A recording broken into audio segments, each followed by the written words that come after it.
নমস্কার, দেখছেন কলকাতা টিভির সঙ্গে রয়েছে আমি স্বর্ণালী। শুরু করছি সংবাদ সারাদিন।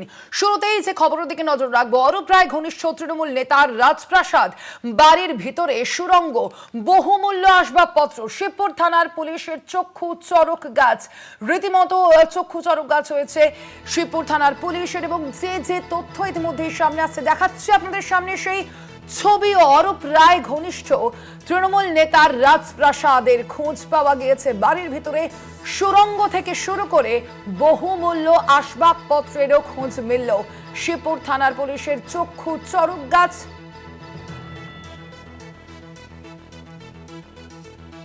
আমরা কথা বলবো এই বিষয়ে। আমাদের সঙ্গে এই মুহূর্তে সরাসরি রয়েছেন প্রতিনিধি জগন্নাথ সামন্ত। জগন্নাথ, এখনো পর্যন্ত ঠিক কি তথ্য পাওয়া যাচ্ছে এই তৃণমূল নেতার সম্পর্কে? কি জানতে পারা যাচ্ছে? পুলিশ সূত্রে কি খবর? এই যে এত পরিমাণ, বিপুল পরিমাণ যে সম্পত্তি, তার পেছনে কি কারণ?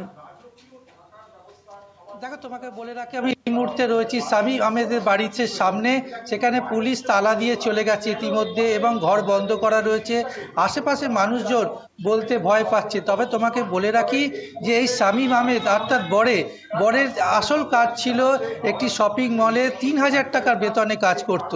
তারপরে তুমি জানো ১৫ বছর ধরে তৃণমূল সরকার ক্ষমতায় ছিল এবং অরূপ রায় ঘনিষ্ঠ হয়ে ওঠে।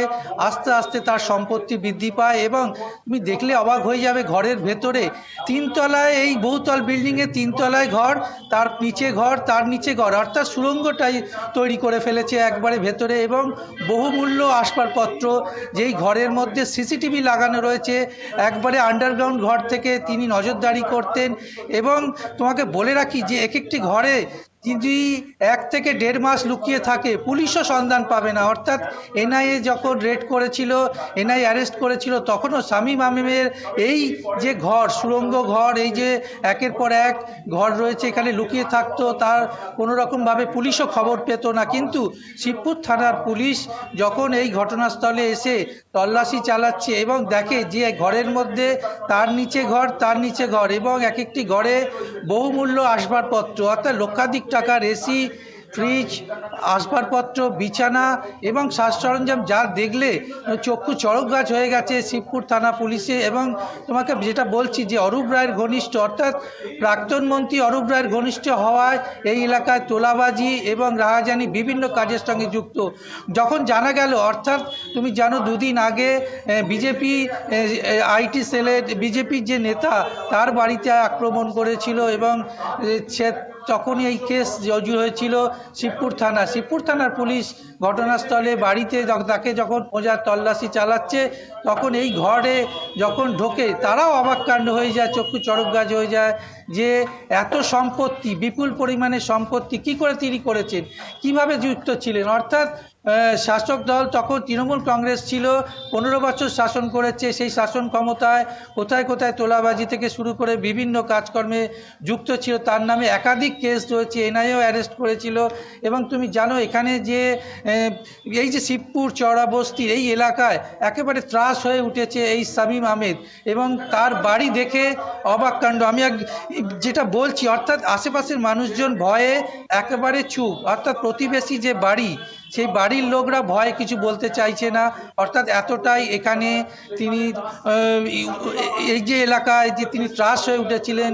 এবং যেহেতু শাসক দলের ঘনিষ্ঠ, তার জন্য তার সম্পত্তি, তার বিপুল পরিমাণে সম্পত্তি দেখা করতে পেরেছে। কেন ৩,০০০ টাকা মাইনে, শপিং মলে তিনি কাজে ঢুকে কি করে এত বিপুল পরিমাণের সম্পত্তি করতে পারে। অর্থাৎ একটা তোলাবাজি, একটা এলাকায় প্রমোটারদের কাছ থেকে জোর করে টাকা আদায় এবং বিভিন্ন দুষ্কৃতিমূলক কাজের সঙ্গে যুক্ত থাকতে করতো বলেই এত পরিমাণে সম্পত্তি তিনি তুলেছেন। এবং শামীম আহমেদকে এখনো খুঁজে পাওয়া যায়নি। যে রাজপ্রাসাদোপম যে বাড়ি, সেই বাড়ি থেকে কি কোনো কিছু তথ্য বা কিছু জিনিসপত্র ইতিমধ্যেই পুলিশ কি পেয়েছে? তারা কি কিছু উদ্ধার করতে পেরেছে? দেখো, পুলিশ অনেক কিছু উদ্ধার করেছে, কিন্তু এখন পর্যন্ত তদন্তের স্বার্থে পুলিশ সেভাবে কিছু বলছে না। তবে পুলিশ একের পর এক আলমারি খুলে দেখে এবং ঘরের নিচে ঘর, অর্থাৎ তোমাকে বলছি যে একটি বহুতল বিল্ডিংয়ে এইভাবে কোনোদিন ঘর আজ পর্যন্ত হাওড়া কেন বাংলায় কোনো তৈরি হয়নি।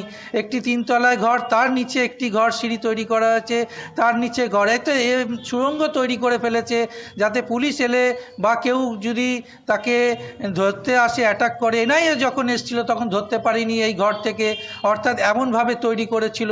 এত পরিমাণে সম্পত্তি কি করে করলো, এইটা নিয়ে প্রশ্নচিহ্ন এলাকাবাসী এবং বিজেপির তরফ থেকেও বলা হচ্ছে যে এখানে বোমাবাজি এবং আগ্নেয়াস্ত্র নিয়ে গুলি চালানোর মতন ঘটনা এই বরে করে থাকে, অর্থাৎ শামীম আহমেদ করে থাকে।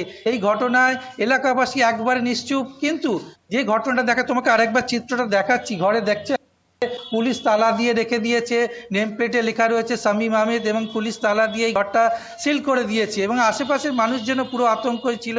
এই ঘরের মধ্যে ঘর, তার মধ্যে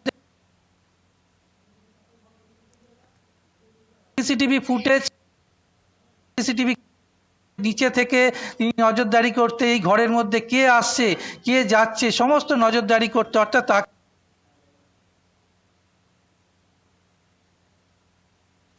রায়, তার জন্য তাকে কেউ কিছু বলতো না। অর্থাৎ এলাকায় একটা দুষ্কৃতিমূলক কাজ এবং তোলাবাজি বিভিন্ন বিষয়ে তিনি যুক্ত ছিলেন। অর্থাৎ এই শামীম আহমেদকে গ্রেপ্তার করে গেলে আরো কিছু সম্পত্তি কি আছে তা জানা যাবে।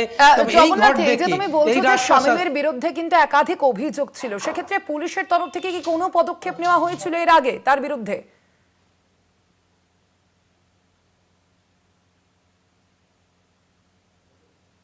করেছিল, অর্থাৎ এখানে দুষ্কৃতিমূলক কাজ, রাহাজানি, বিভিন্ন কাজের জন্য এনআইএ গ্রেপ্তার করে বেশ কিছুদিন এনআইএর হেফাজতে ছিল, তারপরে আবার জামিন পেয়ে আবার এলাকায় ঢোকে এবং এলাকায় ঢুকে আবার তিনি এই একই কাজের সঙ্গে যুক্ত হয়ে থাকে। তুমি ঘরের সামনেটা দেখাচ্ছি যে একটি ভেতরে না ঢুকলে কেউ জানতে পারবে না, ভেতরে সেই চিত্রটাই আমরা তুলে ধরেছি এবং দেখতে পাচ্ছ একেবারে যে এই ঘরে সিল করে দেওয়া হয়েছে, অর্থাৎ এই ঘর থেকে নিচের ঘর, তার নিচের ঘর, একাধিক ঘরে যাওয়া এবং আসবাবপত্র আমি ঘরে দেখা গেছে যে একের পর এক ঘরে ফ্রিজ, টিভি এবং আসবাবপত্র যে চক্ষু চড়ক গাছ হয়ে যাবে তুমি দেখলে যে এই, অর্থাৎ তৃণমূলের এই 15 বছরের শাসনকালে অরূপ রায় ঘনিষ্ঠ হয়ে এত সম্পত্তি কি করে করলো সেটা নিয়ে প্রশ্নচিহ্ন এবং বিজেপি সে তদন্তের দাবি করছে। একেবারে আপাতত ধন্যবাদ তোমায়। আমরা কথা বলছিলাম, আমাদের সঙ্গে সরাসরি ছিলেন প্রতিনিধি জগন্নাথ সামন্ত। যে ছবি ইতিমধ্যে আপনাদের সামনে তুলে ধরছি শামীম আহমেদের এই প্রাসাদোপম যে বাড়ি, অরূপ রায় ঘনিষ্ঠ তৃণমূল নেতার রীতিমতো এই রাজপ্রাসাদের ছবি কিন্তু ইতিমধ্যে দেখাচ্ছি, আপনাদের সামনে তুলে ধরছি। এবং বাড়ির ভেতরে সুড়ঙ্গ থেকে শুরু করে বহুমূল্য আসবাবপত্র রয়েছে, যেমনটা আমাদের প্রতিনিধি জানাচ্ছিলেন যে এই বাড়ির ভেতরে কিন্তু সিসিটিভির ব্যবস্থা ছিল এবং বিভিন্ন আসবাবপত্র, বহুমূল্য আসবাবপত্র থেকে শুরু করে পোশাক এবং একাধিক যে দামি বা যদি বলি এক্সপেন্সিভ যে জিনিসপত্র, তার খোঁজ কিন্তু ইতিমধ্যেই পাওয়া গিয়েছে। এবং কিভাবে সেই এত ধরনের এক্সপেন্সিভ জিনিসপত্র তার বাড়িতে রাখলো, কিভাবে এই রাজপ্রাসাদ সে গড়ে তুললো, সেই প্রশ্ন কিন্তু ইতিমধ্যেই উঠে আসছে।